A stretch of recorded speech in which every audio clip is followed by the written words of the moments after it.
And today we are studying Dhammapada verse 270, which reads as follows. Tena ariyo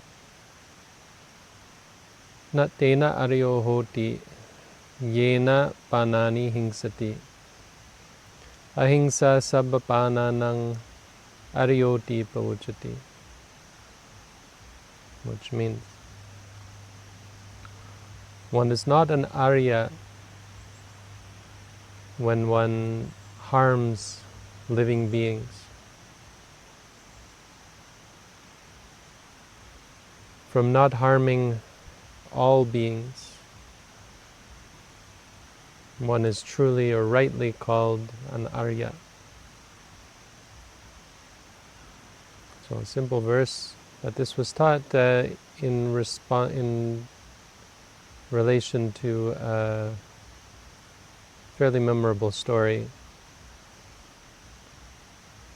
So the story goes that there was a fisherman named Arya. And of course the word Arya means literally something like victor or conqueror, but it came to be used as the word for noble or the aristocracy, someone who is high, someone who is exalted, someone who is noble. So a translation we often use for Arya is noble. So the high-class people in India called themselves Ariya.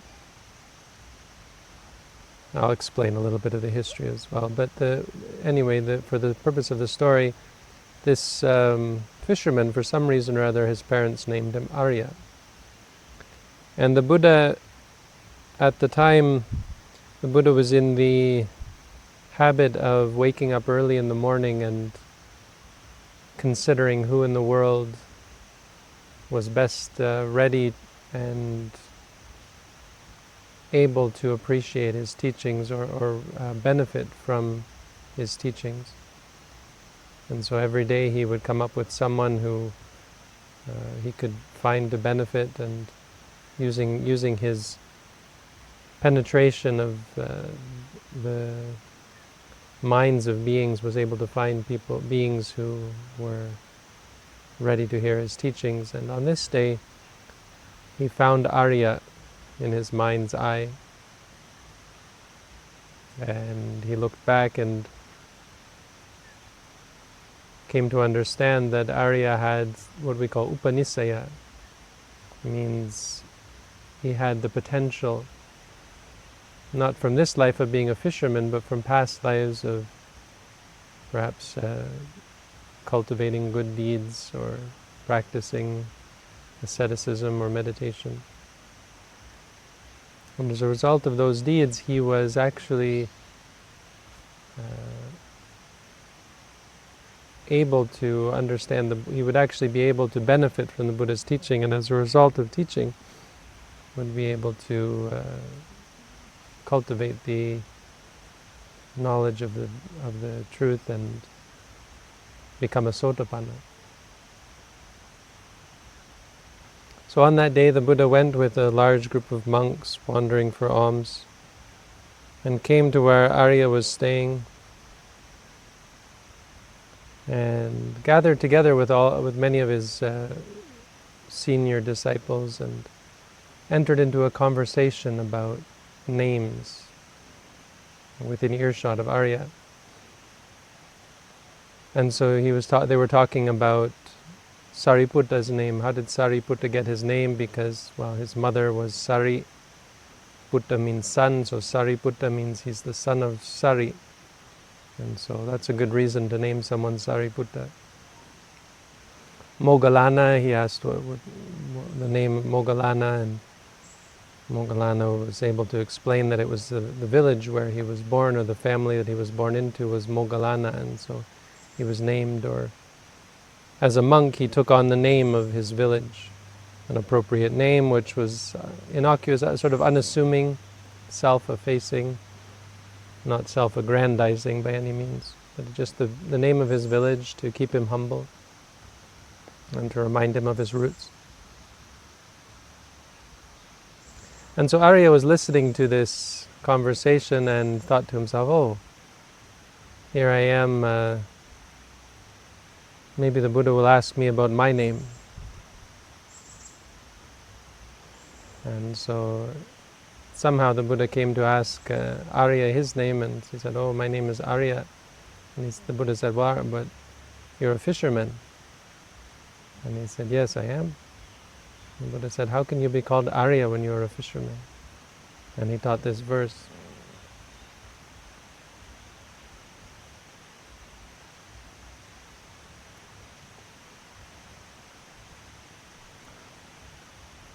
So the lessons we can draw from it, it's a simple verse, a simple story, but there is some valuable meaning here. The first, of course, is in relation to fishing. This word that we use to describe such a torturous, barbaric practice. Somewhat like hunting. But it's interesting how even those who are averse to hunting large animals, deer and wild game, often have little problem or no problem with engaging in what they call fishing.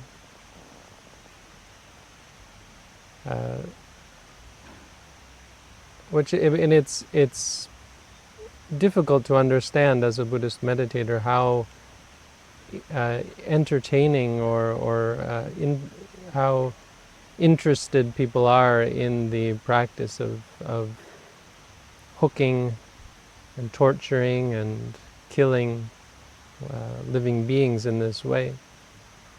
And it has a lot to do probably with how different fish are from human beings, how we're able to dissociate ourselves from it. But the point for us, the interesting lesson in regards to fishing for people engaged in the practice of Buddhism, is how dissociated we are from reality without the practice of mindfulness, without the practice of meditation.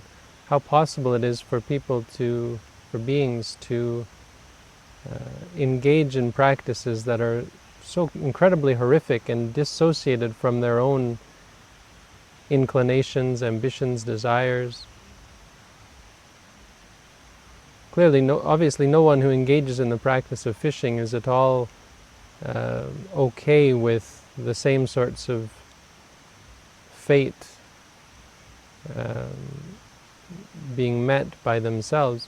Nobody who engages in fishing is at all okay with being hooked and dragged out of the water and sliced up and killed in such a barbaric way.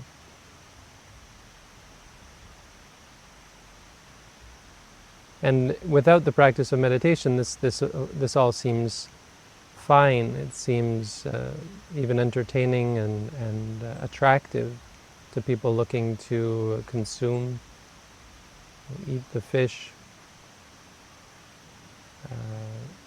or just to enjoy the hunt, the chase, and the gratification of getting what you want, the gratification of catching a fish.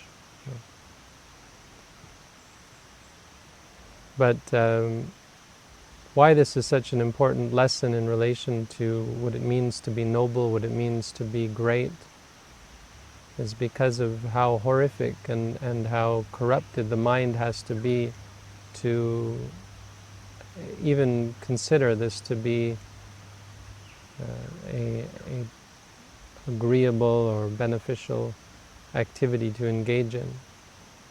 A person who has the quality of mindfulness and clarity of mind to see things in their true light would never be able to even consider to engage in such brutality of placing a trap with bait for another living being to skewer them on a hook and drag them in such panic, with such fear and such aversion, to drag them from their living environment and pull them out of the environment that they can even live in, take them out of the air that they breathe, the water that they breathe, to cut off their head or cut open their belly, to stun them, to throw them in the bottom of a boat, and to drag them home, to cook them and eat them. Obviously, there's very few people who would consider doing this to a human being, but our inability to see the nature of the act, regardless of what sort of being it is, to appreciate the nature and the impression that it leaves and the effect that it has on the being that is the victim of the act is incredible. This is obviously something that has nothing, or is the antithetical to the cultivation of goodness and to the forwarding of one's own self-worth, one's own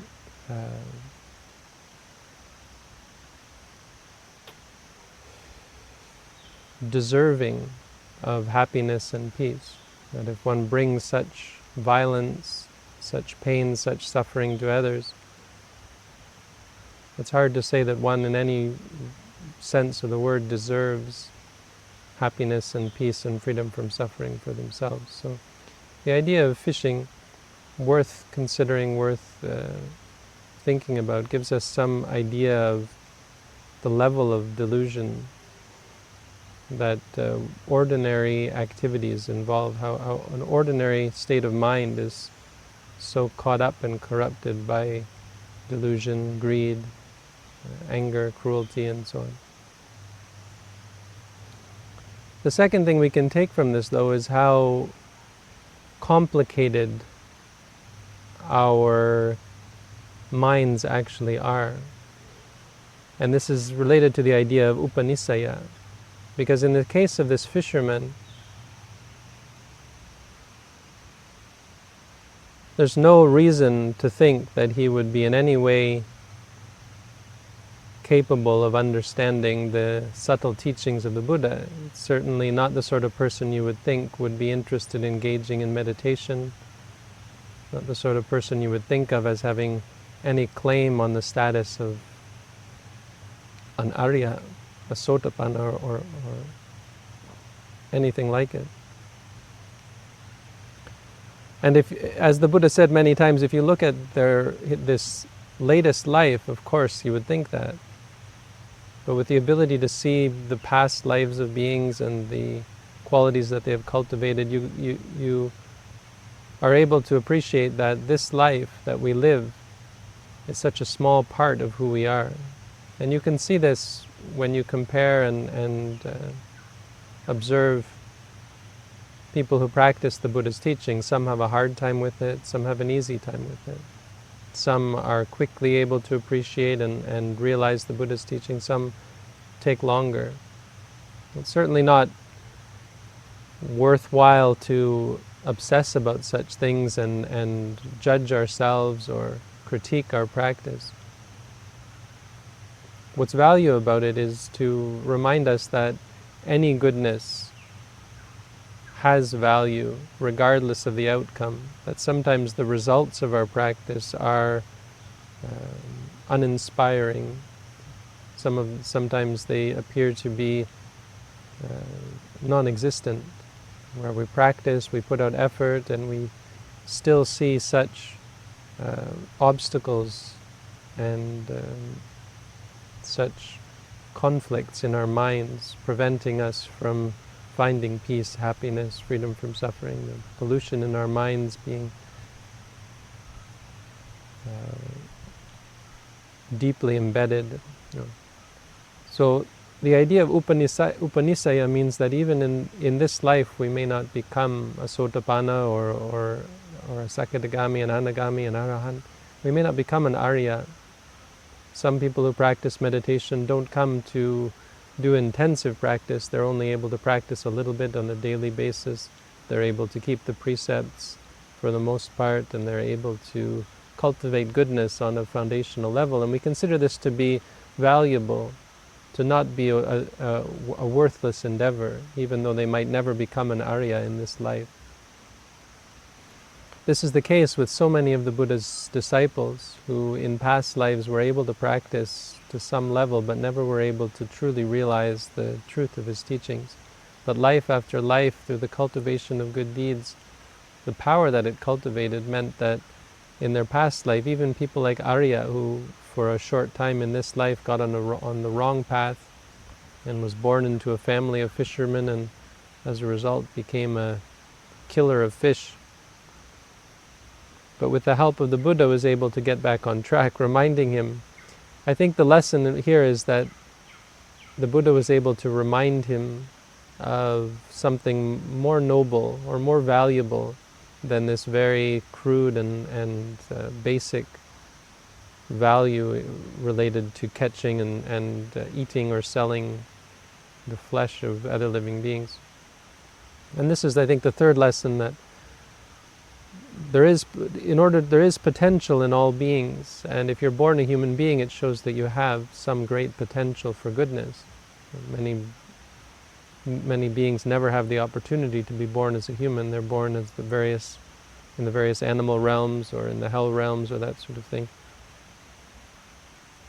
But being born a human being means there is some potential. But the third lesson is that the Buddha had this capacity to unlock that potential, something we can learn from, something we can take as a lesson for ourselves, that sometimes it takes more than just direct expression of the teaching or of the path or the truth in order to unlock that potential. And the Buddha was very good at finding skillful means of doing this for the various of his listeners. So in this case we have an example of where he was able to use the word Arya,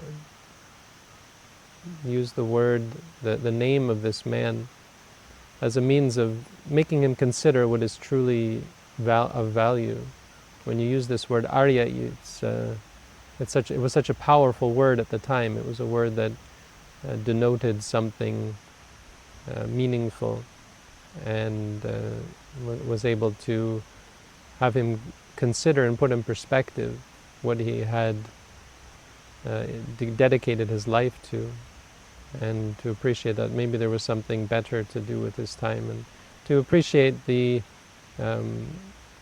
negative consequences of that which he was engaged in. Because at the time there was a sense that killing was problematic on a spiritual level, that spiritual people tried their best, generally speaking, to give up killing. It was a fairly well agreed upon principle.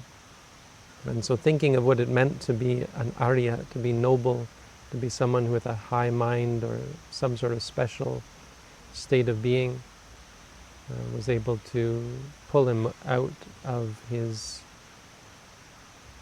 evil tendencies. And so when the Buddha said, you can't really, this name, you're not living up to your namesake. And this is, I think, the final lesson we can get from this story is the power of names. And it relates to our practice of using a mantra or using a word that names that which we experience. Names have this capacity to focus one's attention and to stabilize one's attention on a specific object. So just like words that are charged with emotion can be used to evoke positive or negative emotions, but likewise a name that has some kind of spiritual meaning to it can be used to steady the mind or direct the mind, as a reminder. Naming human beings, therefore, can be a very powerful thing, and you see this in Buddhist societies, that humans are Buddhists are often given names like kusala, which means wholesomeness. Ariya, I guess, is sometimes used. But you see in other societies that other types of names are used, but in Buddhist society there's a good reason for giving significant names to children, because of course of the value it gives in reminding you of what is valuable. And so this was a means by which this man was able to direct his attention in a good way, by considering this quality of the Arya, which was so close to his mind because close to his heart because it was his name. Yeah. But it's a reminder of the power of words and the power of names for our practice, how we use a word to encapsulate an idea, encapsulate an experience, and as a result we're able to steady the mind and focus the mind on an object. Anyway, the names have power, and there is value in naming your children after such positive qualities. But a simple story, not much to it. Certainly something that we can consider to be a success, an intervention. If you think about the people in the world who engage in these sorts of practices, it's the sort of thing that we ourselves, many of us who come to practice Buddhist meditation, fell into ourselves before the practice. It's something that makes you appreciate the simple value of being given a path to follow, being given instruction, direction. Without the teaching even on the 5 precepts, it's very easy to get caught up in the wrong path, to engage in activities that are to your great detriment. But that's the story. The verse is equally simple, but there's 2 principles in the verse. The first is ahiṃsā, which means non-harming, and the other is the concept of the Arya. So I'll go into detail now about what this word actually means and what significance it has. But first, ahiṃsā. Ahiṃsā, on a superficial level, just means not physically harming other living beings. You can say with actions or speech. Either way, there are these 2 ways of harming others. If you harm with body, this is through acts of physical violence, cultivating pain and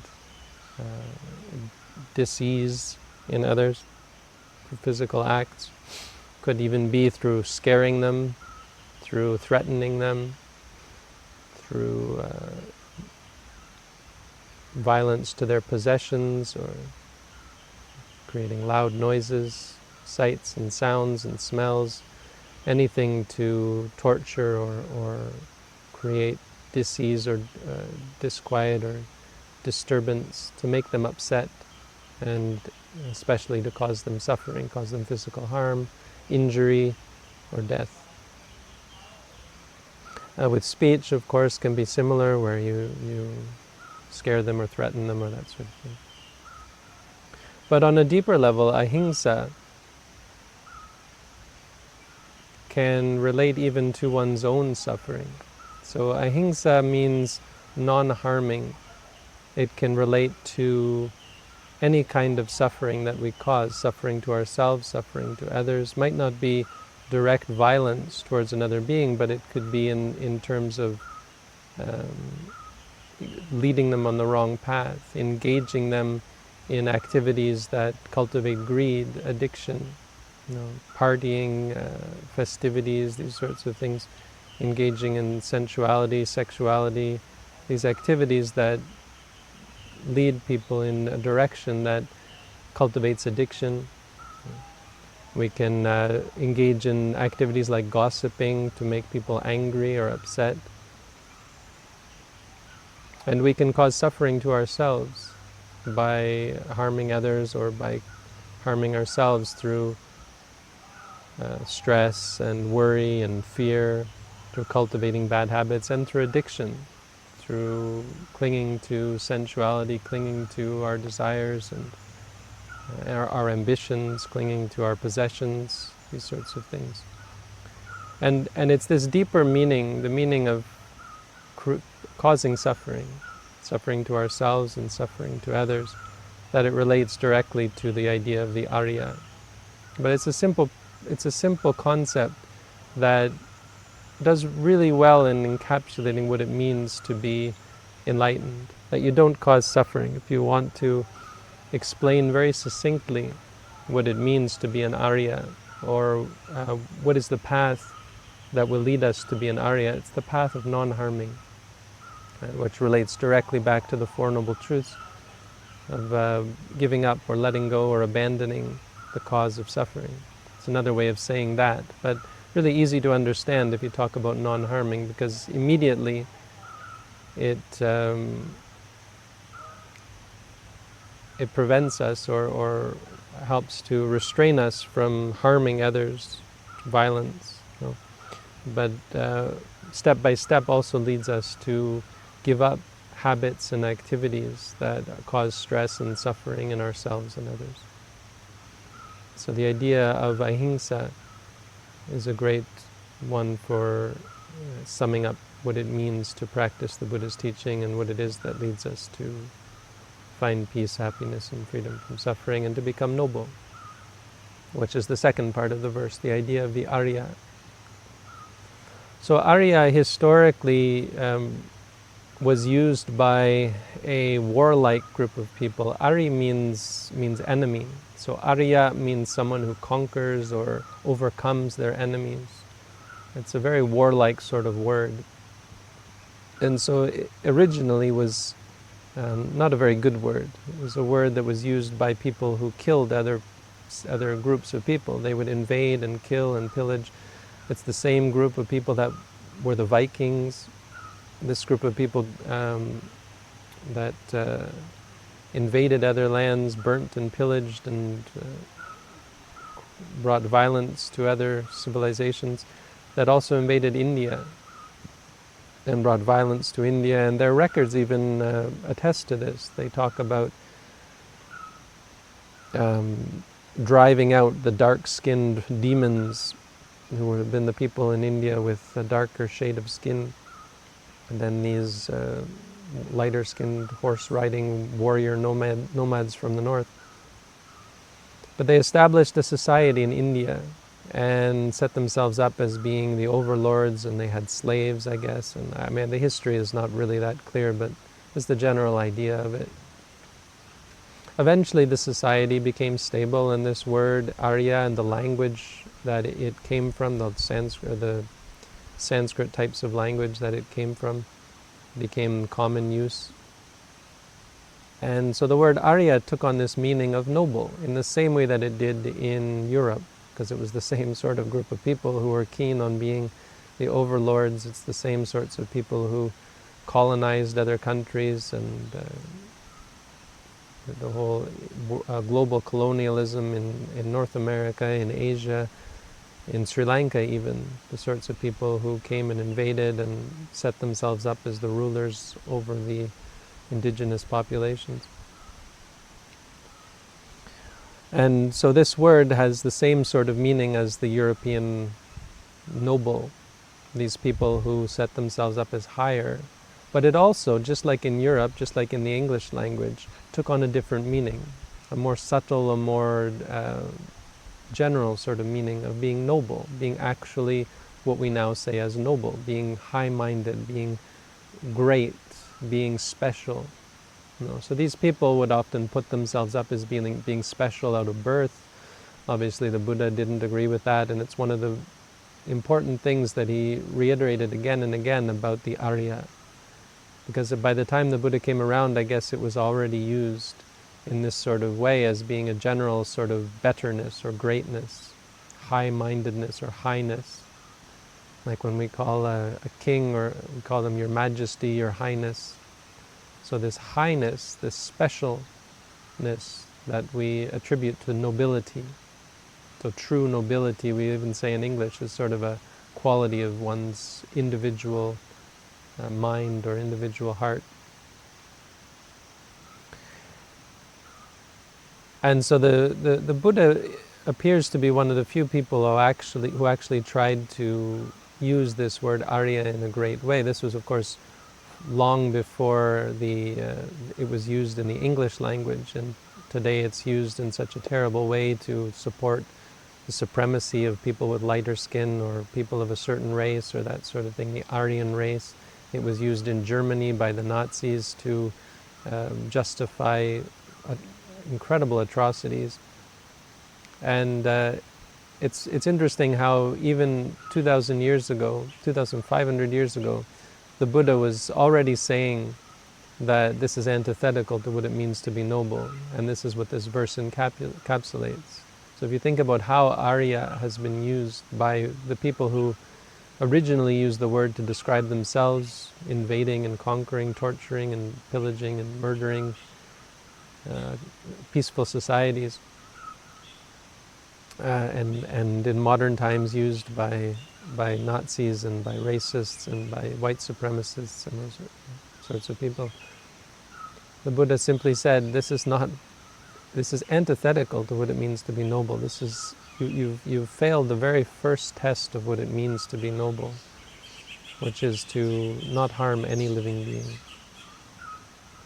So the Buddha reinterpreted the word and, again, used it in its more general sense of being noble, truly noble, that we can all appreciate. We don't immediately think of specific people wearing crowns or having a certain bloodline when we use the word noble today. Someone is noble because of how great they are. And the Buddha was certainly noble. His followers strived to be noble. Many of his followers did become truly noble. And we ourselves hold this up as to be the noble way, the Ariya Atangika Magga, the Eightfold Noble Path. The Buddha did specifically say what it means to be noble. The teaching that we have is that there are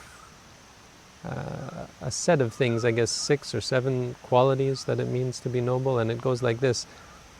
Akodhano. Someone who is noble, akodhano, one is not angry. If you want to describe what it means or define what it means to be noble, the first quality, the first characteristic is that one doesn't get angry. So someone who gets angry clearly has a lack of nobility. Anger is the cause for suffering for oneself, and it's the prime cause for us to engage in activities that harm others, violence and speech and actions for the purpose of harming and hurting others. So akodhano, someone who wants to be noble has to deal with their anger and has to overcome it and find ways to cultivate kindness through the practice of kindness, of being kind in action and speech, and having an attitude of kindness, having a state of mind that is friendly and wishing for the well-being of others. The second quality, anupanahi. Anupanahi means not holding grudges or not responding with anger. So akodhano means to not get angry. Anupanahi means to not respond with anger, or not respond to anger with anger, basically, to not continue or cultivate animosity. And the difference here is that getting angry is an ordinary occurrence for ordinary individuals. Everyone in the world gets angry from time to time unless they come to the state of being truly noble. From time to time they're going to be angry, and so the people around you are often going to blow up with anger or irritation. Maybe they will don't dislike something you've done and get angry at you, say angry words. This sort of thing can be considered normal, can be considered somewhat innocuous. It's the sort of thing that we should let blow over.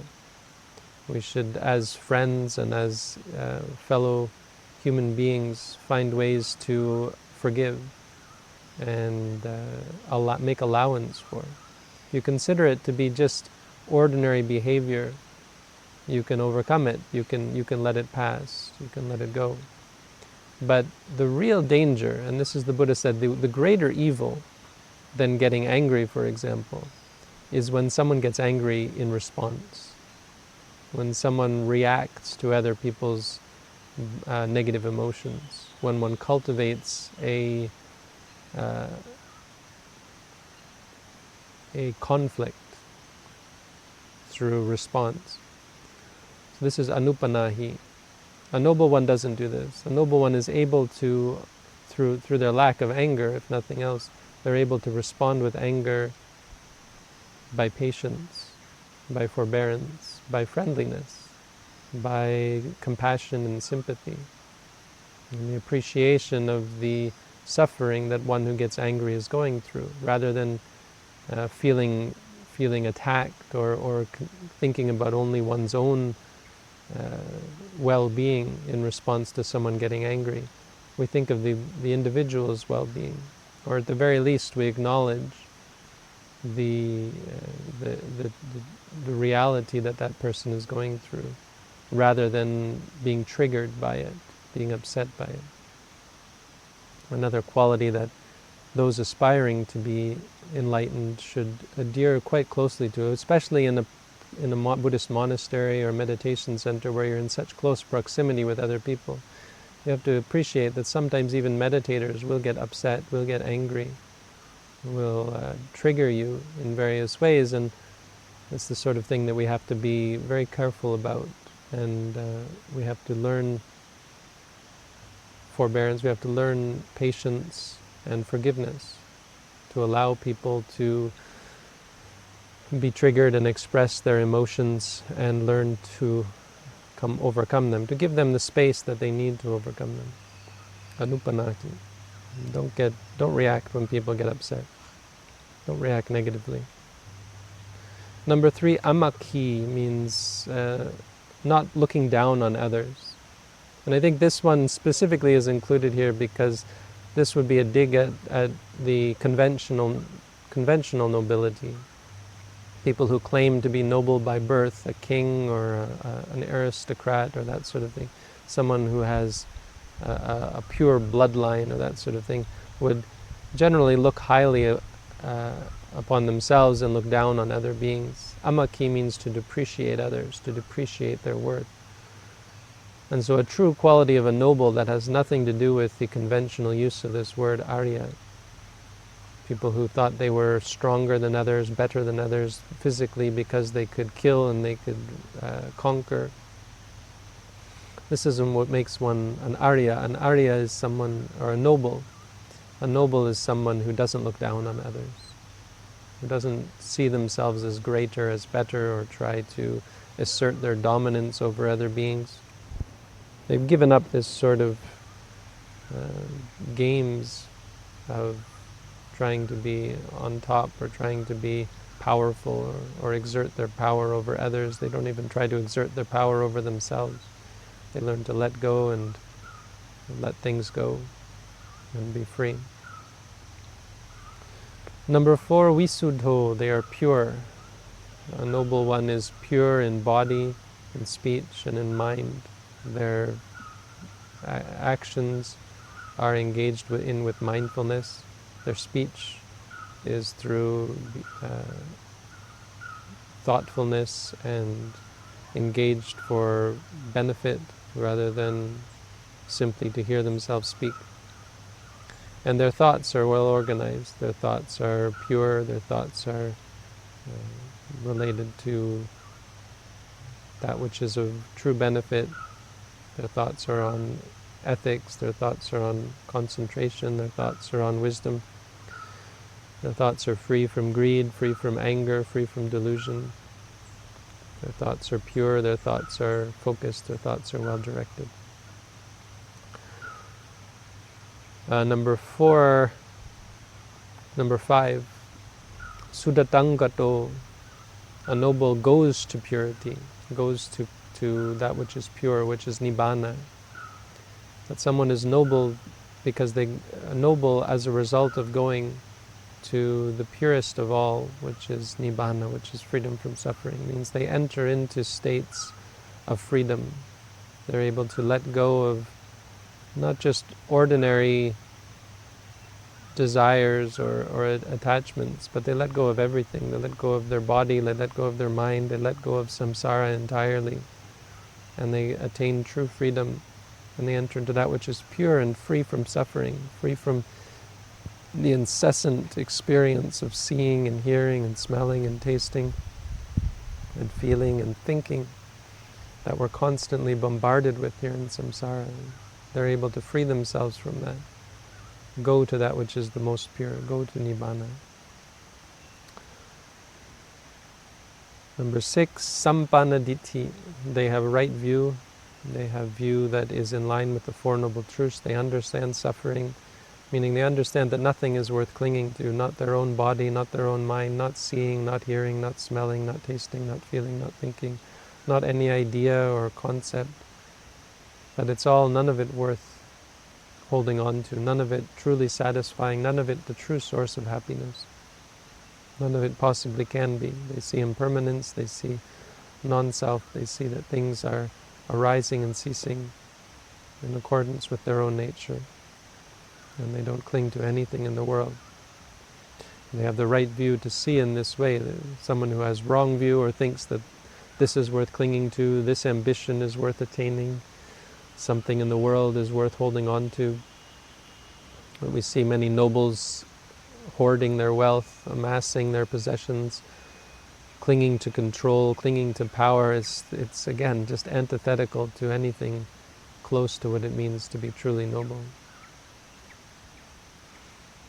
And number 7, medhavi, they are wise. A true quality, a true characteristic that you can see in those who are noble is that they are wise, that they are able to see the truth in any situation. They're able to find solutions to challenges, solutions to problems. They're able to express themselves in ways that bring peace and happiness to others. They're able to engage in thoughts and speech and actions that are for purpose and for benefit, out of kindness, out of compassion, out of clarity of mind. They're able to be patient, they're able to forbear suffering, bear with suffering, they're able to bear with other people, to be patient with others, to be helpful, beneficial to others. They're able to be still and at peace through the power of their wisdom. They're able to understand the nature of the world, which is such a valuable quality. Nothing else really comes close to it. With wisdom, of course, any other good quality can be cultivated through the knowledge and the clear understanding of its goodness. So this is what it means to be a noble. The Buddha did enumerate it in this way. Of course, simply put, noble means good. Noble means great. It means perfect. It means pure. Noble means noble. And it's worth thinking about. It's a very important term. Again, it's the name of the Eightfold Path that the Buddha taught. It's the Noble Eightfold Path. And just a more memorable little story about this fisherman who had the unfortunate or fortunate fate to be born a fisherman named Arya, and how the name was a powerful tool that the Buddha was able to simply use to evoke some higher qualities and to remind him of things that he had forgotten from past lives, all the goodness that he had in his heart that he was destroying through the actions in this life of torturing and murdering his fellow living beings. So for us as meditators, the takeaway relates to the Arya and how this is our goal, and how we all come from less than perfect backgrounds. We have bad qualities that we're working to overcome. We have karma that we performed in this life and past lives that is dragging us down. And so we struggle and we work and we slowly purify ourselves and better ourselves and improve our minds, improve our qualities of mind, and bring ourselves closer and closer to this ideal of being an Arya. This is what it means to practice the Buddha's teaching. This is the direct result of the practice of mindfulness, which purifies the mind and creates the clarity to allow us to see the bad habits that we cling to and cultivate in our ignorance, and allows us to change our minds, to free our minds from these bad habits and cultivate good habits. So that's the Dhamma for today. Thank you all for listening.